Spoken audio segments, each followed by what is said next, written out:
Morning peeps, good morning everyone. How's everyone doing? Hopefully you guys are all doing well. Don't forget, if you're new to the channel, like, share, subscribe. All right, a couple of quick things to tell you about before we get into the show. First thing, and it's a big thing, Green Chair Live. We're back, baby. We did it last year. You guys liked it. I absolutely loved it. It was without doubt the highlight of my year. And I had a good year. We did some big shows. I did some football, which is very important to me. But that Green Chair Live tour stands alone as the highlight of 2025. So we had to do it again. And we are looking at either the back end of March or early April as possible dates. Nothing sort of rubber stamped yet, but we are certainly going to do it again. And it will certainly be in maybe the early second quarter of this year. It will be in the same place as well. If you guys came to the last one, you would have known that we were in, there were two venues in that building. There's one that we were in, which was the smaller venue, which I think sort of the max capacity was 300. We obviously maxed that out. So we are going to go to the bigger venue, which I think is around 500 or 600. You got to go bigger, you got to go bolder, people. You got to do those things. We are going to add to the guest list as well. I would love to use all the guests I used last time. I think all of them were fantastic. Their stories were fantastic. But I do want to add to that and see if we can get other guests as well, because I think everyone's got a great story to tell. So yeah, look, I'll let you guys know when we do have a fixed date and when tickets go on sale. But yeah, look out for that Green Chair Live tour, I guess part 2. And there will be, I hope, I'm manifesting this, a part 3, 4, and 5 in 2026. Because I find those things fantastic. Bit nerve-wracking, but fantastic. Ade Gman is up as well. Please go and watch it. Thank you in advance for your support on that. We spoke about so many different subjects. I've got them wrote down here. We spoke about Canelo. Obviously, he's returning to the ring in September. Saudi Arabia against who? I don't know. Jarpataya to Zuffa still surprises me. Ed Pereira and this IVB boxing. It was a press conference which didn't really announce much. Eubank Jr. saying he's going to fight at 168, or at least Ben Shalom saying that. Virgil Ortiz, Oscar De La Hoya in their beef, which is crazy. And the fight this weekend, big fight as well, IBF lightweight title on the line. 2 unbeaten fighters, Raymond Muratalla and Andy Cruz. So look, it's a busy show. It's about an hour long. So please, as I said, go and give it a support. Go and watch it, like, share, comment, all those good stuff. All right, let's see what there is to talk about today. All right, let's start here. Zordo will forego tune-up and head straight into the David Benavidez fight. Yes, thank you. There was a lot of talk about him taking on Robin Safar or Safar. No, I'm sorry. I know you've had surgery, but I mean, you haven't recovered from a broken leg. You're good. Let's get straight to business with this one. I love this fight. This has everything. This has the hallmarks of being a fight of the year contender. Zordo can go, you know. A lot of people very high on Benavidez, rightly so. Zordo can go. Zordo looks really good at this higher weight class as well. It's almost like, how the fuck did he make super middleweight? Honestly, I don't know. The only fight where I thought he looked a bit bad and a bit slow and ponderous was against Bivol, but that's Bivol. That's Bivol. I mean, he can do that to anyone. So yeah, really looking forward to this one.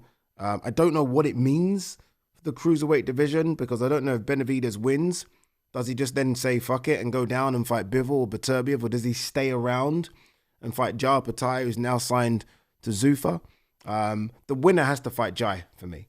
Sorry, let me correct that. If Zordo wins, he has to fight Jai. If Benavidez wins, I'm happy with Bivol, Beterbiev, or Jarpataya. I mean, Benavidez, Jai. Jesus Christ, that is Car Crash TV. All right, let's talk about another Car Crash TV fight. Wilder versus Chisora. Now, before I start, I'm going to have to just say I don't think this happens. I mean, I think it probably should happen, considering who the other fighters they're linked with, i.e. Chisora's linked with Fabio Wardley and Wilder's linked with Usyk. I think I would rather see those two fight each other, as in Wardley and Usyk and Chisora and Wilder. But I just feel like this is all smoke and mirrors. And what I mean by this is, obviously there's a lot of talk about this IVB boxing and their first fight or their big announcement being Usyk Wilder. And I just wonder if this has come out, this big, Chisora is going to fight Wilder, to almost put pressure on whoever's making the calls to make Usyk Wilder quickly because Chisora is going to nick Wilder, if that makes any sense. And I feel like this happens a lot in boxing. For what it's worth, I don't mind this fight. And I think I've said this a few times. These guys came nose to nose, face to face at the IBA boxing event a few months back, Gassiev versus Pulev. And I was like, you know what? I don't mind that fight. And I spoke to Chisora about it. I saw Chisora in Dubai. We spoke about it. I saw Chisora recently in London. We spoke about it. I don't mind this. I said to Chisora, this should be your fight, the 50th fight. It's a great fight, you versus Wilder. Like, it's kind of funny. 5 years ago, you're like, no chance, Chisora. Now, all of a sudden, I think most people are like, you know what? I think Chisora could chin him or at least win the fight, right? Just outwork him, outman him. Chisora's definitely got that in the locker room. Wilder doesn't like pulling the trigger.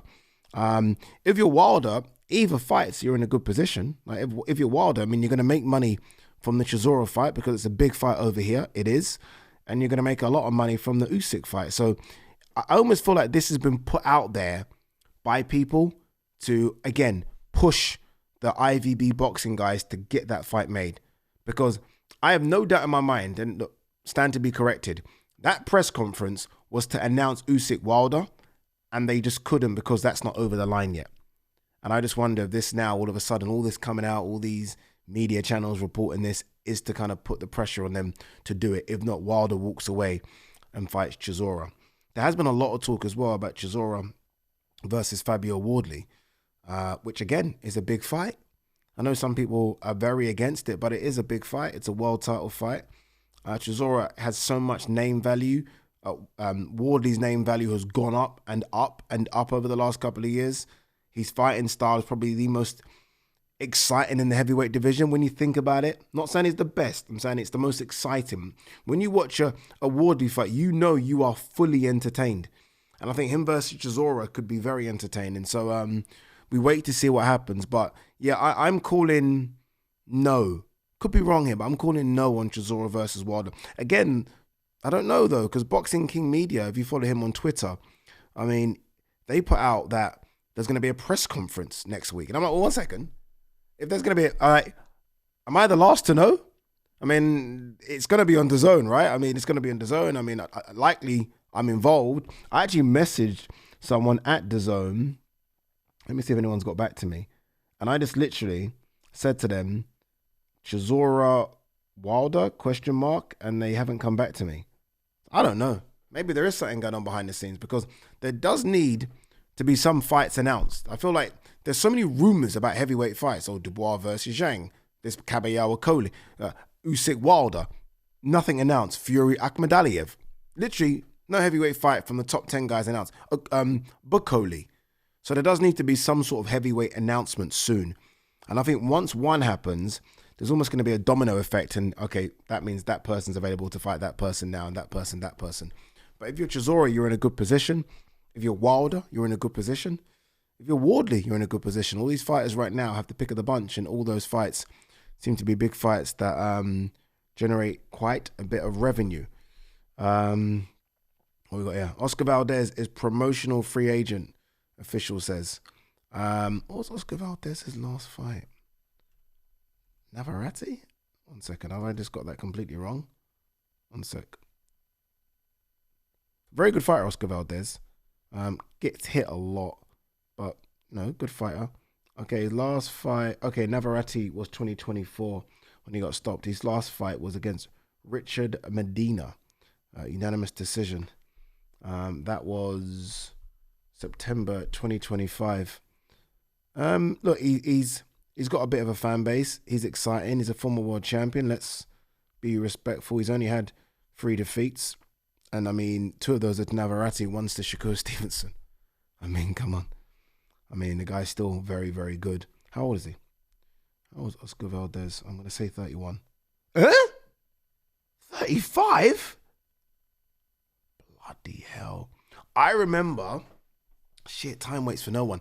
I remember watching, go and type in Oscar Valdez versus Vasily Lomachenko amateur fight. I mean, I remember watching that thinking, Oscar Valdez is going to be a problem. Like a big, big problem. And look, again, he's had a decent career. I mean, dude became world champion, but I thought it was going to be just, and it just didn't happen like that. You know when I realized it wasn't going to happen like that? it was this fight, 2018, against Scott Quigg. That was the fight, and I was like, nah. It's not that he busted up Scott Quigg, but it's how much shots he took as well. And I mean, Scott Quigg back then was still okay, certainly on the way out.